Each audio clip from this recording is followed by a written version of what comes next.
When I came to Dartmouth in 2005, it was my first time working in a college or university environment. So I became particularly interested in the idea of the history of college and university museums, and for the president, Jim Wright, trying to articulate a role which would build on all that had gone before. The Hood Museum is a relatively young museum, having opened in 1985, but it was actually the 6th museum on Dartmouth campus. And so I actually did, I can send it to you, I did a document at that stage on thoughts about the museum on a university campus. And effectively, over the last 20 years, and this is I think internationally, the University Museum has come to be regarded as one of two kinds, more or less. The more contemporary kind is what would be the laboratory for ideas. And a really good example of that is the self-avowed teaching museum at Skidmore, whereas the Tang Museum is a teaching museum. It actually says what it is, so it's not about primarily what museums have traditionally been about, which is collecting and preserving and displaying. It's about teaching, and said so.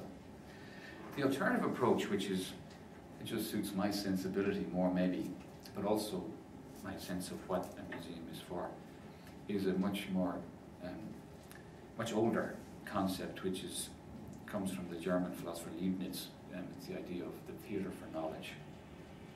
So it respects the idea that a museum is a theatre. It's a place where we theatrically engage. It's an artificial construct where we put objects in relationship with each other so that they can dialogue and be dialogued with.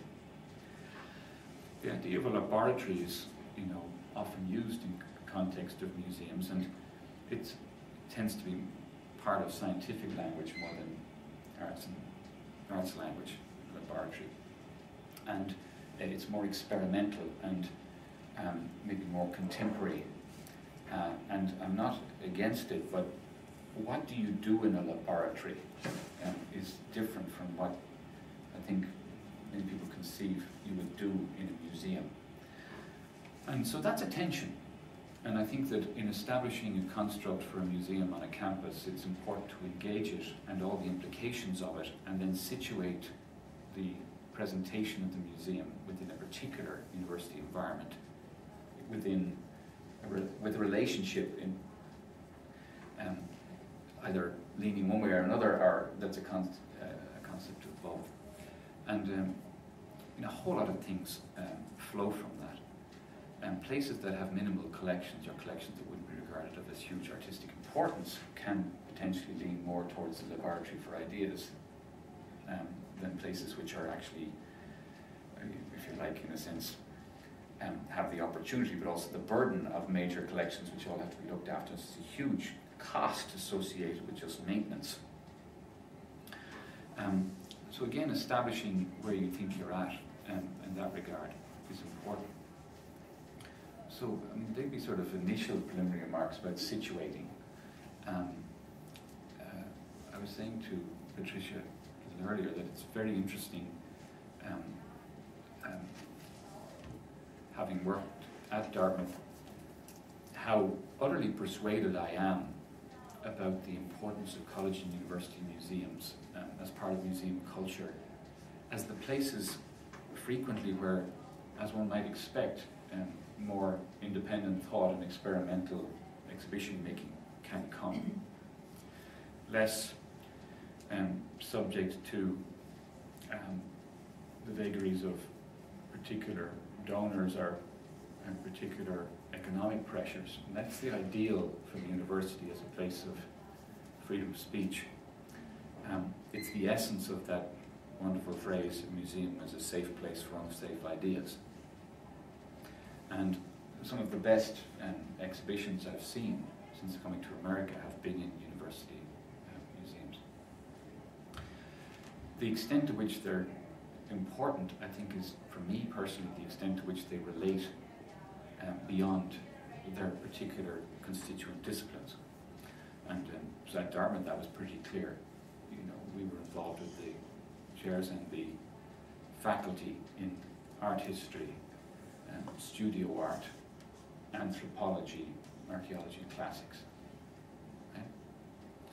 And if you adopt that role, that's where you're confined. You're seen as, well, it's something relevant to those disciplines.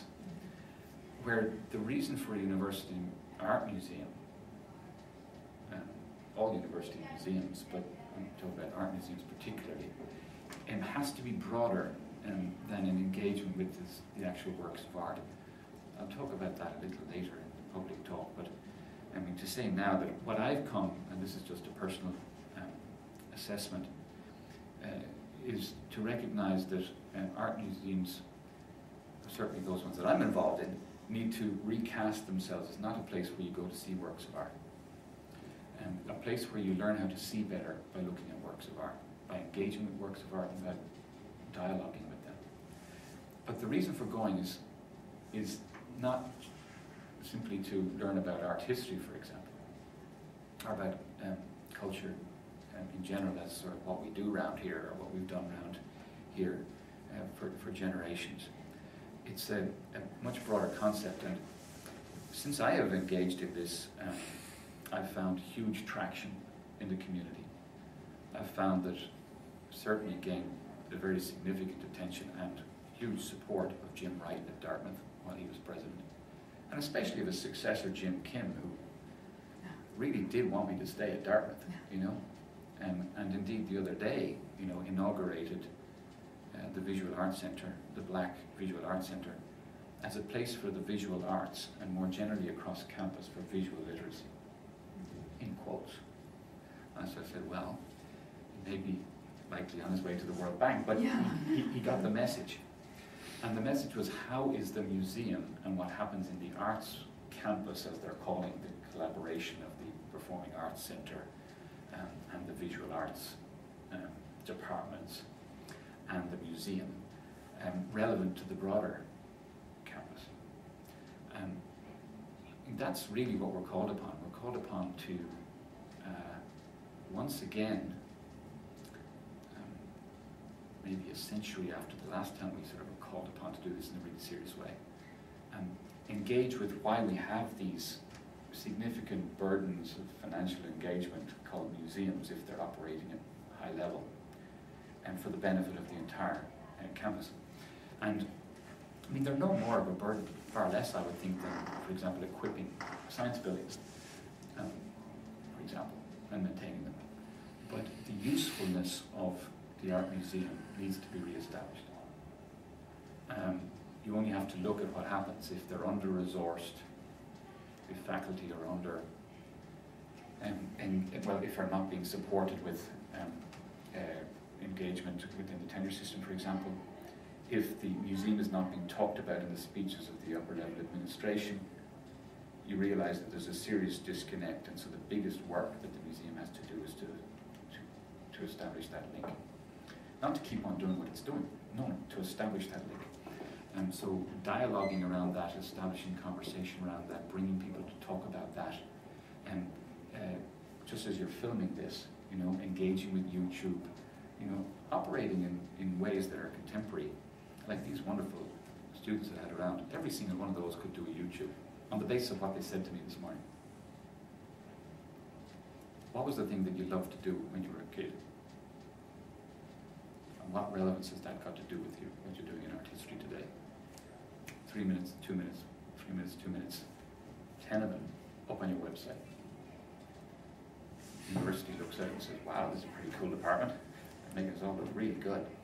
And so, you know, adopting the currency of contemporary communication is something that's really hard for faculty who are burdened with all the engagements they have to make to keep up coursework and so on. Whereas marketing and establishing relevance is literally the name of the game. Otherwise you're going out of business, gradually. Death by 1,000 cuts, anybody you want to talk about it. And you grow on the basis of establishing relevance. Now, if you can have a donor or some sort of speaker, you know, who adopts you and has weight. That's obviously helpful. What's even more helpful is if you have higher administration who not just talk, but walk the walk. Well, then you'll become relevant. But it's often about trying to establish some sort of relevance with people who don't see you as relevant to their lives, and so trying to make the connection. And that was the one I was explaining with President Jim Kim. You know, I had conversations with him at the beginning. I think he found me an interesting person. You know, I was international, just like him. He'd been born in Korea. And it was about saying to him, no, you are capable of being the person who can speak for visual literacy across the campus. You're a medical doctor. What's the biggest crisis in medicine? In general practitioner medicine? Everybody says the same thing. People don't spend long enough with the patient. They're too concerned about the digital images and they even miss things on those, and they're not spending enough time really looking and listening to the patient. What's that about? It's about sensory engagement. It's about training and the ability to do that. I said, that's what you're all about with Partners in Health. So he can speak from that point of view, and suddenly he's got a speech. He's not got a speech, he's got a wake-up speech. Because all the parents are saying, you know, I don't understand my kids either. I mean, they just can't get their heads out of the phones. They're totally absorbed in the games. They're totally absorbed in this visual language, and I don't think it's really very important. I think they should be really talking to each other, or whatever. So the kind of puzzle that people have about their lives is intimately engaged with what art museums do. That's my conclusion, and it's working. I mean, it's working in terms of cash donation, it's working in terms of attention, it's working in terms of relevance. In Toledo, I think the most promising thing, there was just an opinion piece in the Blade last Sunday. I mean, I didn't know it was coming, but we'd had a meeting with the editors of the Blade, and it was about establishing this relevance in the community, bringing in the top-level administrations of the local hospital system, for example, and spending an hour on visual literacy, on what it means to learn to look, and then taking that knowledge and applying it to your business. And people haven't thought to use the language of one discipline in another discipline in that way. And they get very excited. And then they want all their staff to come to the museum and do a tour with docents around the art objects and spend 20 minutes in front of a work, or as indeed the 60 top executives of one of the leading medical systems did. They spent 40 minutes in front of one work in 6 different groups, 6 different works, 40 minutes each, right? And each of them said the same thing, I just didn't notice the time go by. And then they realized they'd never ever done that in their lives. So the question is, how do you do that? And so it's by making what they're doing relevant. It's not about talking about Rembrandt in front of the Rembrandt.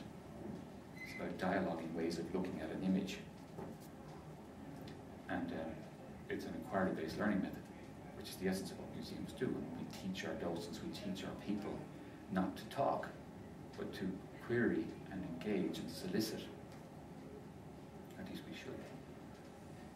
And that's a very contemporary form of education. I mean, it's not really just contemporary, it's Socrates, but, you know, it's the essence of it. Anyway, there's some opening remarks. Okay. I have been struck when I've visited European museums in particular how sort of active the school groups are, and the way in which the docents are terrific. I mean, they're just really wonderful in a way that I don't see when I'm around American museums, and I don't know why we can't duplicate that. But I see large groups in which many students are actively participating in, as you say, analyzing what they see in front of them, being asked by the docent, with a kind of energy there. Is that in the training of the docents, or is it just part of European culture that children in museums are more questioning, or how can we get our students to be as curious as they seem to be? And case in point, this is not a student in a museum, but in my 480 course this semester, I was trying to ask them when paper came to Europe, and had they ever wondered? And one of the students who sits in front and is very engaged said to me, no, I never wondered when paper came to Europe. And the implication was he still wasn't very curious. It wasn't that important. So how do you get students who are very tied to their contemporary lives, to think not only about what they're looking at, but I would say about the past. We want them to think about the past as well. And that's easier in Europe, right? Because it's everywhere around you. In America, we tear things down. We don't have a very long history by comparison anyway. So how do we get our students to have historical imagination as well as visual curiosity? Yeah. I can't really speak to the sort of stance of difference between Europe and America, in the sense that I haven't participated in docent engagement or student groups for quite a long time. I suppose, in essence, I don't see an awful lot of difference because I'm working within museum culture where we all have docents and we try to engage them with ways of learning. And it may be true that students are brought to on outings a lot more often in certain European countries than they are in some places in America. That said, you know, I can only speak to Toledo. I mean, we have 400,000 visitors on average a year. 80,000 of them are students coming on school groups, you know. I mean, we have bus funds, we have all sorts of facilities that weren't in play in Dublin, for example, where they can get, you know, many more visitors than that. But how to engage students with the past? I mean, this is a huge topic, isn't it? I mean, this feeling that I think most of us who engage the arts and humanities feel that our disciplines have been made less important by contemporary culture than they were in the past.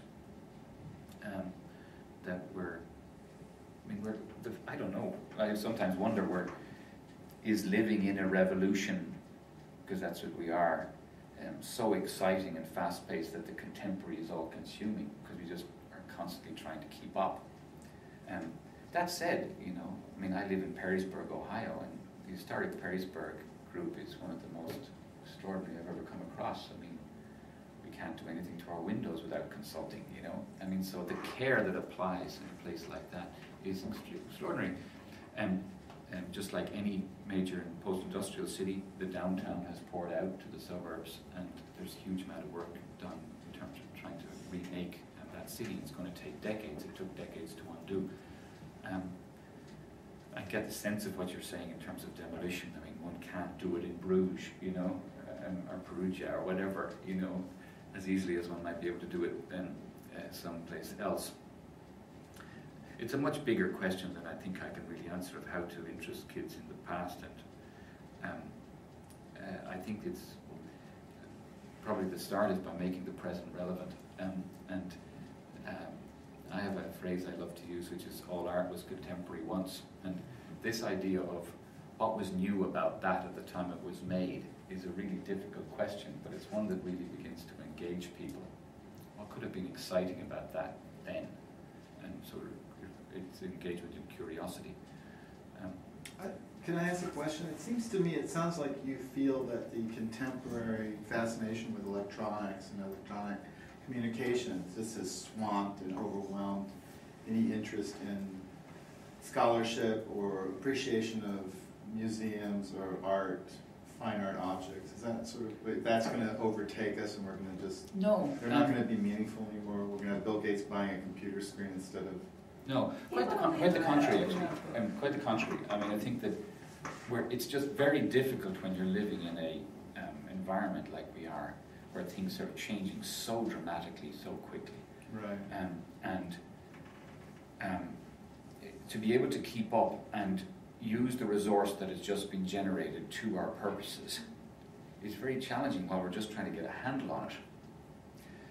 I mean, it was interesting to hear some of the students talk about, you know, some professors who are still using glass slides. Or they weren't saying it was a critique, they were sort of admiring the fact there were some holdouts, you know, or that computerization wasn't so typical, or where people still handwrite, you know.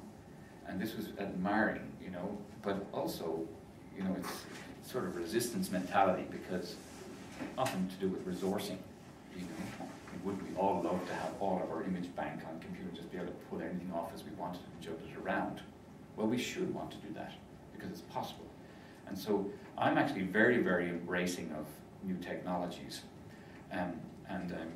But I am concerned, as you said, about the nature of our existence currently is that we are swamped. We have so much choice and so little emphasis on the means to edit the choice, which certainly I'm sure you're finding with students. I mean, if you can get anything off the internet, well, what sort of rating do we put on anything that we get? I guess I see things from the point of view of being a painter and raising my children a certain way, and I can't really use that as a template for the normal kid from New Hampshire. Right. And I guess you're right. I mean, the more farther away they get from the possibility of engagement, the less likely they are to actually engage. Right. But I do know from my own experience, my daughter, who's not at all involved in art, walks down the street, she's a wine broker, and is dictating her email in Brooklyn, in the coolest part of Brooklyn, and she's a foodie and just like on top of that world, but she has thrift shop paintings that she carefully collects. Yeah. So she has a sense of aesthetic which embraces objects of value to her. And that's part of what that world is. And that's what my argument would be, that they're taking all this on plus the old stuff. I think there's a real appreciation and love of beautiful objects, fine things, wonderful paintings, meaningful objects which are provocative and emotional. Right. That's all part of them. And if they said, I think if you said to them, it's either or now, they drop their phones. I mean, I actually do think that would happen. Let's not put it to the test. Let's not put it to the test. But, I mean, and your daughter is the same way. You have a daughter who's a scholar, but she's also an artist, and she's working in college, and a very, difficult experience that is. So, I mean, I think our experience is going to be the professorial one with our kids, or the professional art person. I'm not sure. But I have been in living rooms where there's just a big screen TV, but I think that you'd find that in New York City too, and posters. I mean, I think it's sort of in the culture. And if I may just say, in terms of the role of the University Museum, another experience from this semester was a student coming down this corridor and looking at the cast from the Metropolitan of the San Marco horses, coming to my office and saying, "Is that the original?" Very nice that they thought. Well, it is in a Sweet. case as though it were a museum object, right? It has no label. But I was a little stunned. And I think that part of what our students should get from the University Museum is an address of the question of authenticity, which is rife in our culture, right? We are constantly surrounded by ersatz. And students need to develop, in terms of looking, they need to develop some confidence in their own ability to sift out the fake from the authentic, the logic behind it. Right. What would be the logic? Right, not just behind that authority says that this is, Yeah. right, and that's, I think, How- one of how the things could that's so that be, interesting right? for people about the Caravaggio is how to know that's the right one and not the copy. Right. But that sort of thing is all through our society where everything is a rip-off, right? And you can't sort of all the way down to the turtles and there's no turtle at the bottom, there's just another thing. But again, I think that happens with every revolution. When revolutions are concerned with multiplication, replication, reproduction. And so we're in this image revolution where it's, everything is replicable, and therefore what is actually the original? And so there's different kinds of originality. I mean, there's a primary version of something. And so this whole idea of duplicity has, I think, become a very, very interesting sort of theoretical subject. But I'm sure you took that as a teachable moment, and so and it raises the higher importance of the art museum, but also of art history, is that we are a serious part of critical thinking, or that lovely word, discernment. And I think that taking subjects that are more popular is sometimes difficult to, if you like, a traditionally educated art historian like myself, but I'm often surprised at what happens with, say, for example, an exhibition of political posters. Because people have got to be very discerning about what way are they being manipulated through imagery, right? An example of that recently in Toledo was, it was a poster collection from some collector, and it was agreed that it was taken before I came, and I probably would have said no, but I'm thrilled we did it because it was the psychedelic posters. Well, it brought in, I mean, there were families coming in, like, man in leather boots and big Harley Davidson jacket, right? His wife and the 2 kids and the grandkids. It was cross-generational, right? And there was something about the exhibition that resonated with meaning. So I think that it's the concept of meaning more than value that we're really engaged with today. What does it mean to you? Which is different from different kinds of value that we can apply to it. And so to engage in contemporary ways of thinking and then tapping into them actually springboards us back out into the community again. And oftentimes it's difficult to think the thought that's different to your own thought, as that exhibition was initially for me. But engaging with particularly young people and asking them, I think is an interesting way to go. Just to say, the lesson that I learned at Dartmouth and what caused me to want to go to a college museum after a big public museum was this wish to understand my daughter. And she kept impressing upon me, I mean, the reason she didn't do art history or another art museum, Dad, no thanks, right? Was that she, and now it's different, she's back to doing it again, but it was that she just maintained, when I finally pushed her on it, I said, well, why don't you want to look at the original work of art rather than the image of it? She said, it's just different. And so it took me a few years of seeing 18 to 22-year-olds come through every year to understand that it is just different. For me, it's not just a question of difference. I've actually put a value-laden construct on it that somehow it's more important to look at the real thing, right? But if we engage the contemporary culture, we understand that that's a real thing, and this is a real thing too. And so in question of value, it's of equal value. This is a whole resource that we have, and this is a whole resource that we have. And if you put it in competition with each other, they'll go with the one that's more prolific. And that was really useful to me in terms of engaging students at Dartmouth.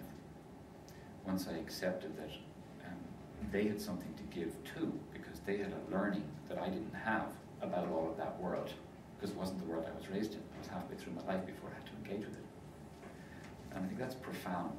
And because it's so profound that it's hard to get a grasp on at this stage, it'll take us another few decades. And these kids will live through those few decades more likely than we will, as we absorb this revolution.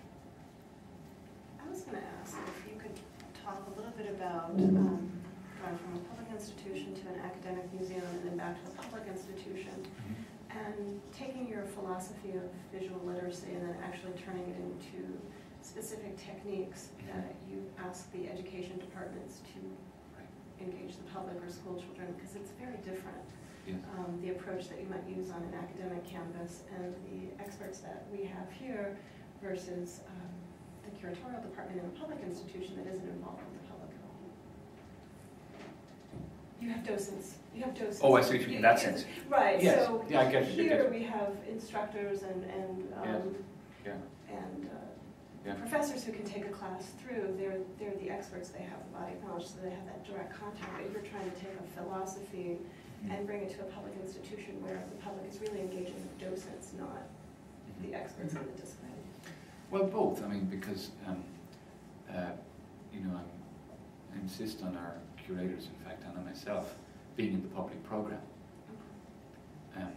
It's not okay to sit back in your office and have the docents to do your work. You've got to be out there promoting your own show, right?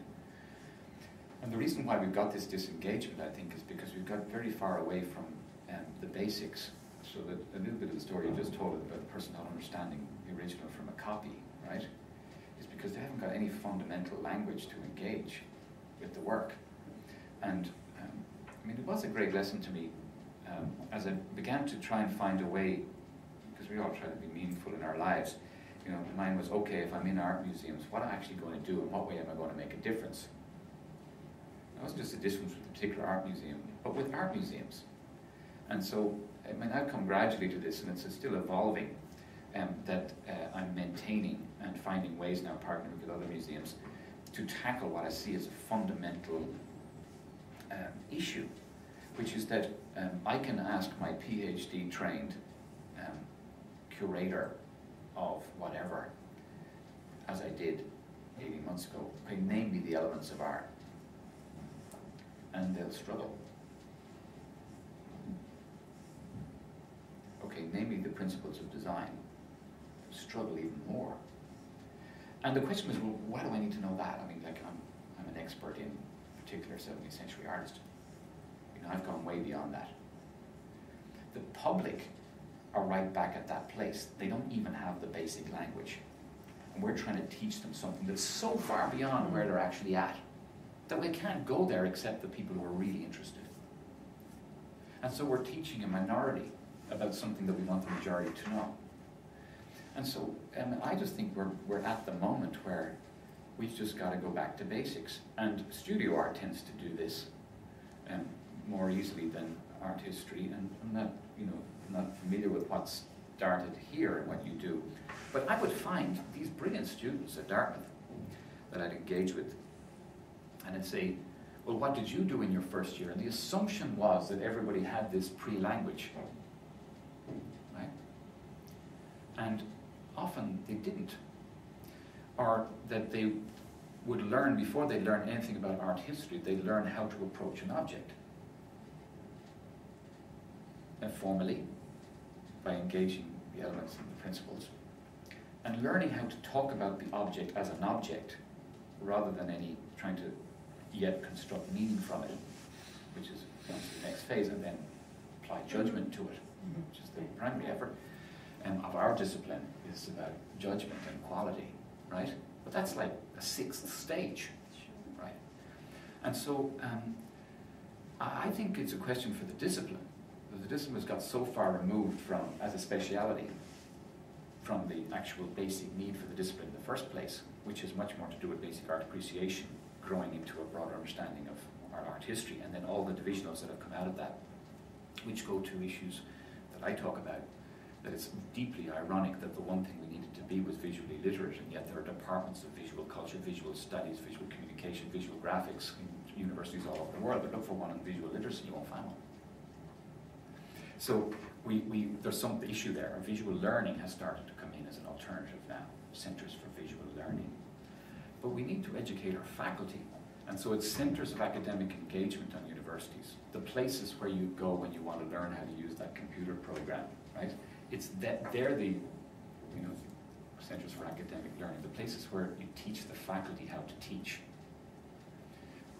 And that's not how they learned how to teach 20 years ago, or how they've learned over the 20 years of their teaching. It's how to teach a generation who are now coming into their early 20s, who've grown up with computers since the day they were born. It's a whole other way of learning. And I think it gets back to fundamentals. So that's where I've come to it, is that we can continue to be relevant to half the population, as we are. It's interesting that you're coming back to language, though, because one of the things that I found when I took this position and speaking to people in the field and who are at universities, galleries and museums, as well as art school museums and galleries, is the lack of basic language. Right. And I've asked Grant to work with me on a figure show in a way so that I can bring in the studio voice and talk about the elements and principles, even though it's a formalist analysis of a work of art. I'm finding that students don't have the language to critique a work of art. They just don't. A lot of them just really lack that, especially in other disciplines where they're not exposed to it. Maybe they've taken a few classes, but you can't engage them if they don't have the language. And so I'm hopeful that that's something that we can begin to develop here. It's just providing that language. I'll just add that when I was taking students to New York, which we used to get a bus and do it for the day, and go to the Met, the one thing I would do with them, other than taking them around with me, was when you go to the Met, it's encyclopedic, and it's like, where do you begin? So I would say, okay, meet me in a half hour here, and each of you has to find one object, and then we'll stand in front of it, and you'll talk about it for 5 minutes. And you cannot talk about it as, in terms of art history, in terms of references to what, you know, in the historical sense, but you simply have to look at it and talk about it. And they would always start off on the wrong foot. Well, there's a lady standing in the room. You know, they'd always start, or this was painted with the other Impressionist paintings. And I would just want them to describe what they are looking at. It was almost too simple for them. But once they got going, it was really kind of an interesting exercise for them to just see. You have literally described what senior business people say to me after we do this. This is so simple, right? I can't see it, right? that even looking at the shape of their organization, as a phrase, what's the shape of it? What's the color of it? Right? These sort of basic formal aspects have huge application. And these sort of, it's almost like it's so simple, you say, why didn't I think of that? You can't think about it because it's so simple. There's a presumption of knowledge that is knowledge that really I find isn't there. I wonder somehow, because I'm not advocating, pure formalism, but that is there within our own discipline this understanding of such a reaction to, Ringbergian, a whole sense of approach that was so dominant, right, in the culture in America, but particularly coming out of, East-West Coast art world, that the 80s, and particularly European influenced, which is the era I grew up in, theory, needed to sweep it away. And I certainly grew up with that tension when I was studying, of the extent to which I would engage with other disciplines and apply them to art history, or engage with a more formal approach to art history, and that may be part of the symptom that we're countenancing, that we're still distilling it. But it seems to me that it's so, our students are coming and our young people are coming with such illiteracy in the ability to engage the visual that they've forgotten what they were best taught in elementary school and gradually got edited out of most of the curricula of the students the further they went on in school. I think that's part of it. Answering your question about the European experience too, is that in this country, so many of those programs have been, chopped. I mean, I think, certain pockets are lucky and kids are still going on school trips and stuff, but it's I don't know if it'd be interesting to ask some of the students, that you have had, did they grow up going to museums every year? Did they have a few trips? And I think that. Well, the other part, there's one other point of view, which, if you've read that Adam Gopnik article from 20 years ago or 15 years ago, where it's called The Death of an Audience. And he's looking over the railing at the opening at the Modern or something, and he's looking in the audience, and the only people there are other museum people. So that the quality and the nature of the curating and the direction of the museums is not directed at the public, it's directed inward towards the profession, right, and at each other. And that the dialogues are no longer about the people that wandered into the Matisse room at lunchtime, because that's what they loved to do at the Modern in the old days. Or they knew the guards, or when he was a little child growing up in Philadelphia with his parents, they all got new outfits and they went and stood in the line on Fifth Avenue to get into the Frank Lloyd Wright Guggenheim. So, he talks about a time when this was a daily event, and that audience has disappeared. Well, museums are booming now like never before. The MFA is but the amateur appreciator, the kind of a knowledgeable person that loves something for the sake of loving it and wanting to be with it, that's a different thing than just trooping into a museum for a big event. I know people go there. It's a regular occurrence now. People are there, and they're not there necessarily in fixed groups. But also look in New York. When you go to New York into the Modern or the Met, it's filled with South Americans, Asians, and Europeans. There's no Americans there. Well, some of it's the effort they've done. They put a new edition on. It's very attractive. They put some stuff out that lots of people can relate to. So I think that's part of it. I think my impression is that all these things are true at the same time. Some major museums will be 70% tourists, right? And they can charge $20, $25 to go in, right? And the local population, particularly the artist community in New York, wish for the day when it was back when the Whitney and the MoMA were actually about artists, right? And so you've got that happening. On the other hand, you have the opportunity for people with memberships to go in as often as they like and partake in, exhibitions of an enormous expense. So there's this big divergence. Museum culture is thriving generally, but the larger the museum, the better it's doing.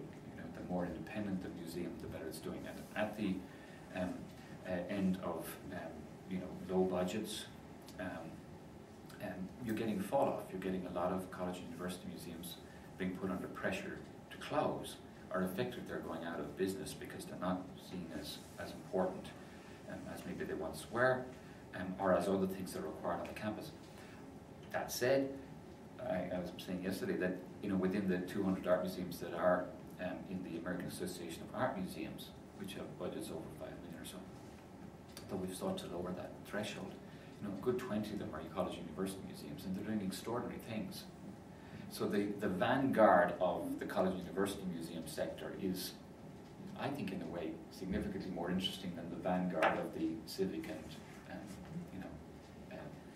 National Museum sector. The issue at UNH is this, and there's two sides. There's good things and bad things. There's the good news and the bad news. We didn't have a museum until the studio faculty were given some money to go buy some art. Right.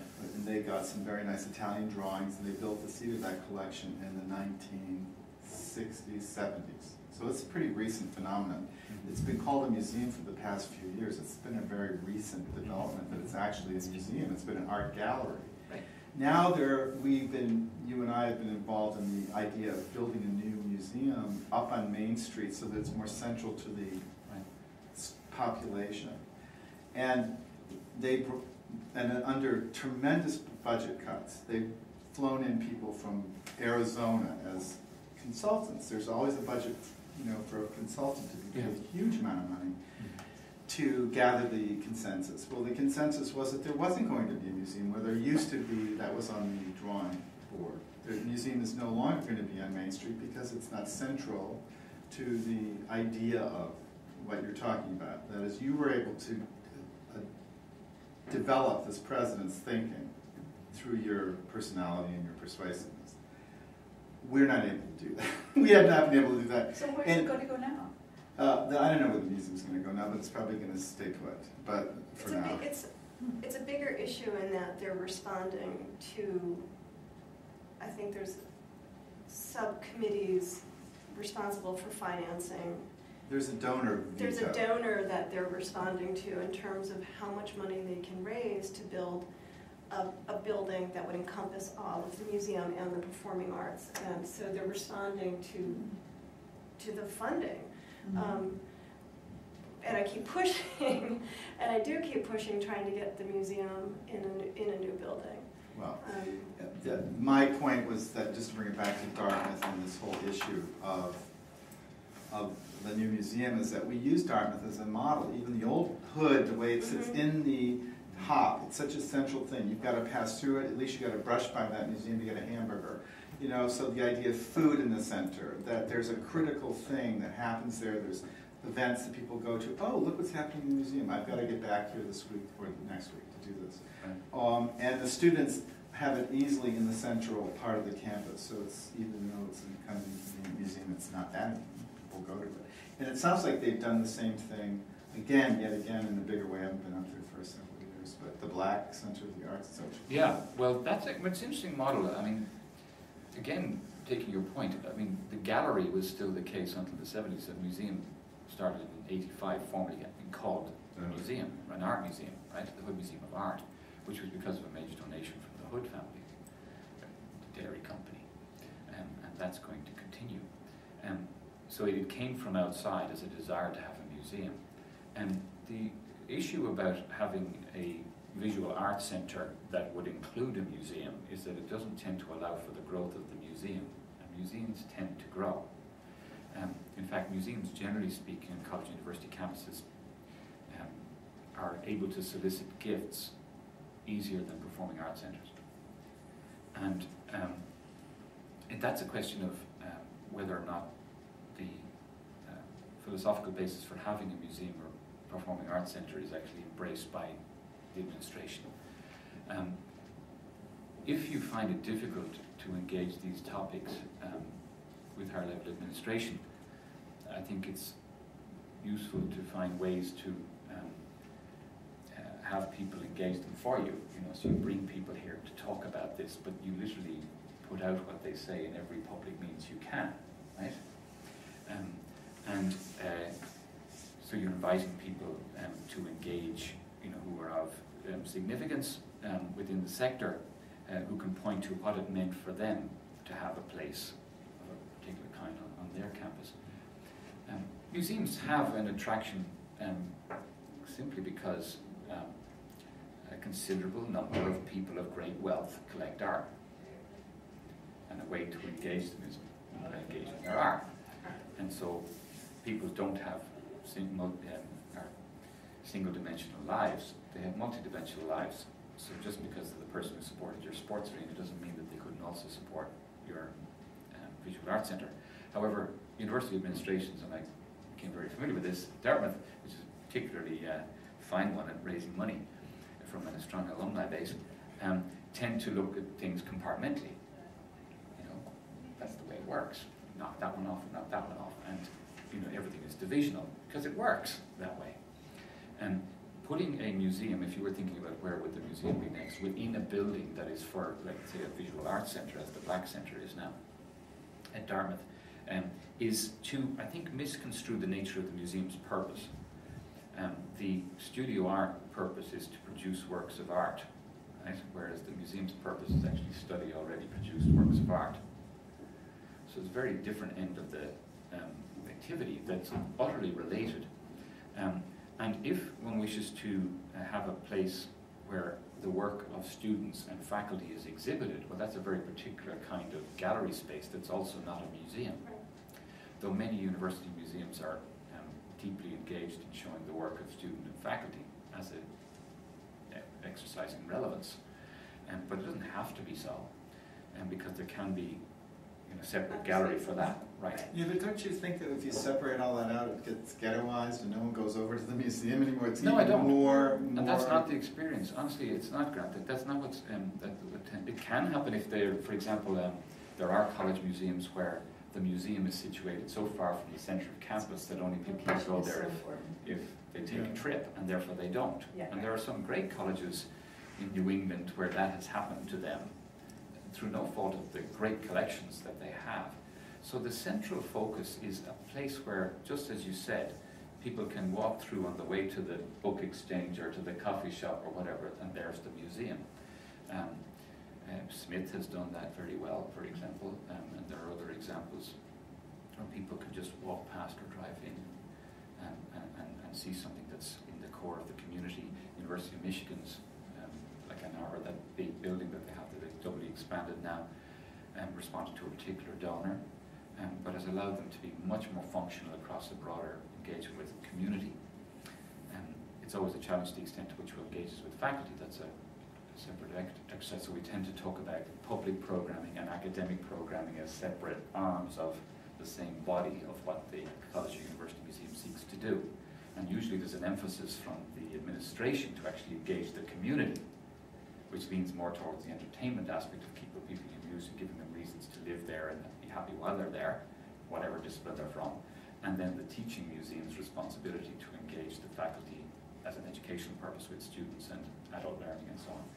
So to keep those two things in motion is very, very important. I mean, if I was a university president, and obviously I'm biased, I would think you'd want to be nuts not to have a museum. Because it's absolutely a magnet for all good things that can go for the institution. I'm clicking my hand because I'm just thinking that you're so obvious, but it's amazing how we have the what they also I've had conversations where I've said, again, coming from private museum, there are people that will fund a museum more than they will fund a performance space. And the way that the plan is evolving now in the new building, the museum would have a gallery in that new building and the museum would stay in the PCAC. And I keep trying to turn the conversation to, yes, but you will find a donor that will fund a freestanding museum or a museum that is entirely part of this building. You just will. I mean, people will fund that because they have that interest in supporting the arts. Wealthy donors will have a building named after themselves. And they should be able to do that. It seems much more attractive as a proposition, as a funding proposition, to fund a museum versus a gallery. A box, basically a 1,000 square foot box. And that's the case that I think advancement needs to make. So. I think the point you made about the sort of cross-disciplinary, the idea that here we're building this huge new business school. Yes. Beautiful facility, and that seems to be, people like us, I think, are a little concerned because we sort of see that the focus now is sort of moving towards there.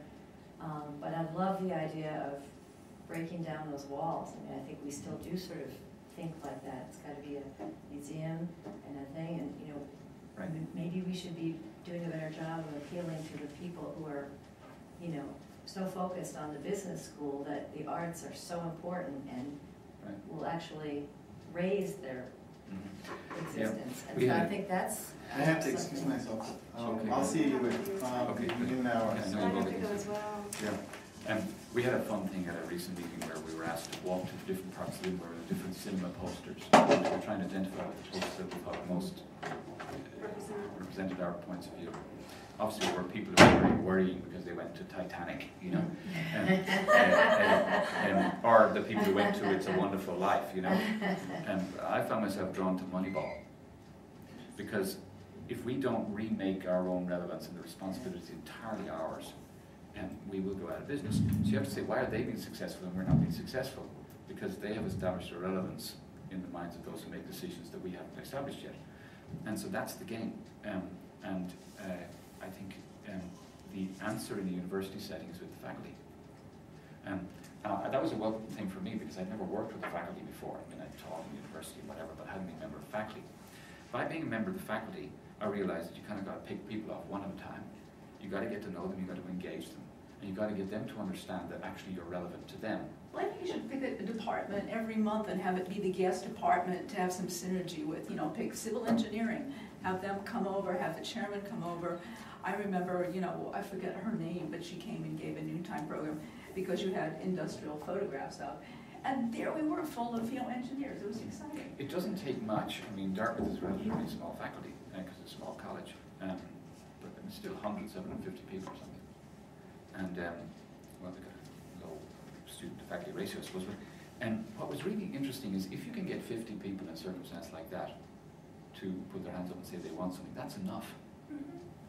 And so, just briefly, how we went about this was this, because I had to learn how to do this, was we realized there was only one program that every student had to engage with, and that was the writing program in their first year. So we needed to engage all the people involved in the writing program. And they had 23 classes. Eventually we got 6 of them that had to involve description of a work of art, because they had the describe phase, which was always about a piece of text. To get to that point, we had to have discussion with people who were about the writing program. And they were all textual scholars. And I'll talk about this later, but they thought the whole world's a text, right? And of course, I was equally imperious because I thought the whole world's an image, right? So we ultimately agreed that an image is a text and a text is an image, right? Okay, and we were able to work with each other. Then they helped to bring, on a regular basis, faculty from different disciplines, where we'd invite people we thought were visual people. The Milton scholar who ran the Center for Advanced Learning, who didn't think he was a visual guy at all. And he writes about Milton, spends, the blind Milton, who's creating these visual images which are so potent, he realized he's a total visual guy, and so was Milton, right? And then it went to astronomers and geographers and whatever. And by actually gathering them together, what they had to do was to come to the session and show us, one at a time, what they were doing to engage visualization and graphics particularly in their class. And by them showing from all their different disciplines the way they were already doing it, they were effectively establishing the relevance of the museum for visual literacy throughout the curriculum. And that way, the dean, who became the provost, in a sort of coup that happened at Dartmouth, she completely bought it.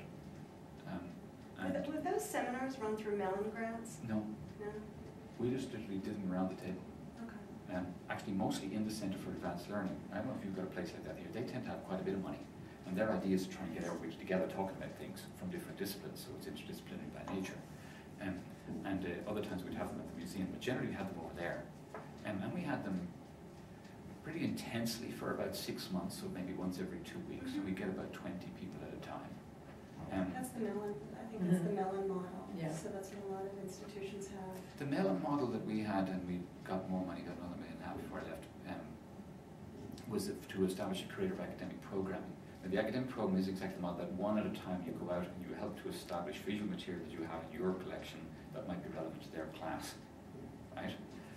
And over the years you get multiple opportunities in the curriculum, but also you can offer a week, 2 weeks, a month to a faculty member to come and work with the museum to establish a visual element to their course. I mean, it's very, very valuable, there's no doubt about it. But so that already existed for 20 years, right, at Dartmouth before we ever, so there was, maybe you're talking to a community that's somewhat engaged, but what was really interesting was an awful lot of the people were people who hadn't been involved in the museum at all. There's one brilliant guy, John Kulvicki, who came as a superstar, young professor of philosophy, and he'd written this book called The Value of Art. And it had no pictures in it. And so he became our greatest advocate. Subsequently, I don't know if he still is, but started a relationship with Professor of Sculpture, you know. And so we had our arch advocate within the department that saw itself so abstractly that it could talk about images without actually showing any, you know. Wow.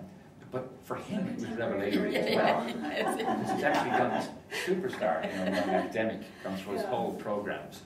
Because it didn't seem to be relevant. But he was just having a ball, you know, coming and taking objects out. You know? Yeah. And so it's hard work and it's long work, and each work builds on the work done before. But I think those places that are successful, they are the ones that engage faculty. I'd invite Jock Reynolds, right? I mean, Jock is literally the best in the business right now in college and university museums. What they've done for 10 years at Yale is astonishing. You know? In fact, if you want to write to him and tell him I said so, or let's me talk, but do you know him at all? Yeah. Okay, well, introduce me. He's just a fabulous guy. He's a painter. He's part of the Fluxus movement, actually, originally. But in 10 years, what he's done is just astonishing. The scale of everything, what it's actually doing. And Tom Lentz at Harvard is going to outdo Yale, right? They're in the process of it. And Harvard and Yale should be leading this sector in this country because of the scale of their endowments. And they will. But bringing them and saying, what difference does it make on campus to have such a thing and why is it important? Right? So it's the Jock Reynolds lecture with and all the faculty invited. And what are those lectures that you have here? Every university has endowed lectures that are offered once a year, whatever, what's the star lecture? But it's not because he's a director of a museum, it's how can it make a difference on campus? What's important, what's contemporary today, what's needed? That's where I'd go. Very interesting. Thank you so much. Thank you. Oh, pleasure. Okay. Wow, yeah. I'm thrilled that you're also Yeah. engaged. It's really great, you know. But you're also at a moment where, you know, you're the Yeah. makers, you know. I and did you've got not know it was something. going in that direction. I'm not involved in Yeah. that, so this is a pretty critical time to be. Yes, I didn't know they were cutting the museum out, or maybe I had blocked that out of my mind. Maybe you did I tell me finally that. got it back on the table, so now there's an alternate phase 1 in which all of the museum is included. Mhm. So it had been cut down to 1,000 square foot gallery in the new building. And I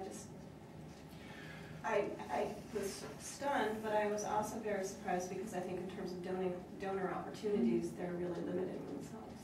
But I think, I mean, what we've talked about is that the nature of the question is not about space, it's about purpose. Exactly. And that once we establish the Right. purpose, then the space would have to be provided for exhibitions that faculty would create with students. Yes, yes, that yes. might work for Exactly. their work, and that would prescribe how much space is needed. Right. So that's the issue is with any university, it should be about the teachers Student and the students, but really diligence. about the teachers, because they've given their lives to the place. And that's what I've tried to explain, is that programmatically I can't expand in this space anymore. I don't have a study room. Right. I don't have a special space for Right. faculty-driven exhibitions.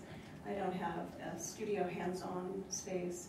And in order to do those kinds of things, which you would expect at a university museum, you would expect to have a There's print not- study collection room. and I there's don't not- have one. And there's not room for the undergrad art majors to display. You know, I mean, I think some of the other Right, there's programs, no- there's no room. Right, but There's no even if I time. wanted to do an interdisciplinary, focused exhibition, it would have to happen in one of the main galleries, which is fine, and I could do that. but then it just limits programmatically how long, because you wouldn't want to take that down after 6 weeks. Right. That would be something like they have at the Hood now. Right. They have a special exhibition of Greek and Roman Right, from- objects from Yale Yeah, for exactly. 2 years.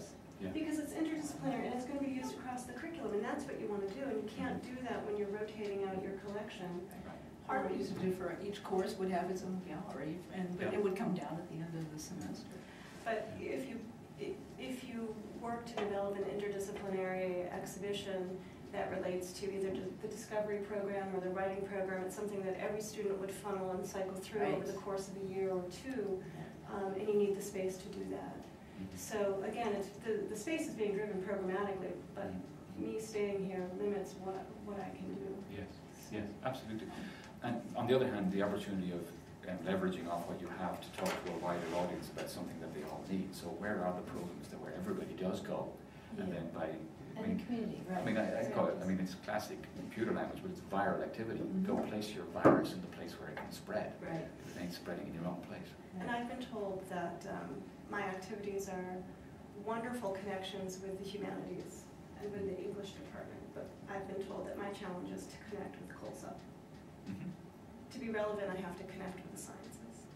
They But- wanted, Which they're nice. We Which I can looked do, yesterday at which a I blackboard, always- right, where there were people making wonderful But that's the graphics that were that's what I've fascinating been with told my mathematical relevance is. language, remember? Once you connect with the sciences. Well, So go to Morris. taking I those had one that blackboards was and carrying putting out them painting into the last year about museum student as paint, visual and a objects. science guy stopped me and said, "Where'd you get that? I'd love to see it." Way. Oh, Morris. yeah, so that's my challenge. But I Yeah. have some, you know, I have, but you're talking about visual literacy, and I was talking with a scientist over at NOAA on campus, National Oceanic Atmospheric. Anyway, we were talking about the importance of scientists to be visual producers, because they have to translate their data in a way that is appealing visually, that people, I mean, they can't do it, they just can't put up a table on a Right. PowerPoint slide. It has to be engaging, there's gotta be music, they've gotta sell it, they need to know that language of how to communicate in that world. And he's very interested in working on a project with me. The best of them do. So, You yeah, know- and they have to learn that, they don't learn it in the art department, and they could. You could have a class in the art department designed for those students. Whatever frustrations you have, I can say that, you know, I'm eternally grateful for the opportunity to have that daily, weekly activity of engaging with people from different disciplines that the College University Museum offers. You don't get that in civic museums because Yeah, you people don't. aren't there. Right, So right. you're constantly bumping into people in the, you know, The you're walking from opportunities where are. to engage these sort of Right. filtered thoughts, and how to give practical reality to them is your job. And so it's a challenge, but it's also a huge opportunity. It's exciting. It's very exciting. It's Yeah. very exciting. We Yeah, have good for you. projects planned next year where the professor of Spanish is going to come through and have her students translate labels and write labels in Spanish. Very nice. Yeah, and she never thought of that. And I said, well, isn't that what you want them to do, to think and sort of look at something and to come up with the words to describe what you're seeing and then write a label for it in Mm. Spanish? I mean, wouldn't that be a useful activity? And she said, I didn't know I could do that. I haven't looked at your website, but I imagine there's a whole lot of people here studying computer design who could help you with it as well. And those computer science people, professors who are looking for projects, they love projects associated with museum. Maybe you've already been doing that. And another point that Grant made reminded me of this whole discussion about the participatory museum. And this lady, Nina Simon. There's a lot of debate in museums today as to the extent to which we should allow social media and the engagement of popular curating and whatever to influence what we actually do as professionals. But nonetheless, what it is doing is pointing to the huge opportunity of them to spread knowledge of what they're doing. I mean, I mentioned yesterday, I was just fascinated. My daughter put up my talk, you know, yesterday, which got a full audience, you know, on her Facebook site. But she just did that automatically. Yeah. It's what they do, so why aren't we doing it? Well, we don't do it. We could get all those girls around the table here to literally advertise everything that we do, right? They'll do it, but they do it naturally, whereas Right. I do it unnaturally. Open You know? source Yeah, stuff yeah. too. It's Well, just, that's why when I came here, the gallery spaces weren't wired. Mhm. So I spent the money to have them wired, because Great. that's how the students, they want to take a picture of something and then send it to their friends and say, look what I saw. Exactly. And you have to engage them that way. That's just naturally what they do. So I had it so that students come in with their laptops, they can work in the space. I mean, Now we We need need wireless in the rest of the department. And it was so faculty could bring their But they all have classes phones in. there, you know, I mean, So so they you would can have their classes. just Google in the Chris Jordan museum. and it all comes down Yeah, and you just yeah. did it, and you didn't have to provide it, it's there, it's waiting. Yeah, I know, and if they want to find out more about a particular artist, they can just look it up on, Yeah. I'll look it up on my phone, but, Of course you did. yeah. Great, Anyway, well, well, thank you very much. Well, Thank you.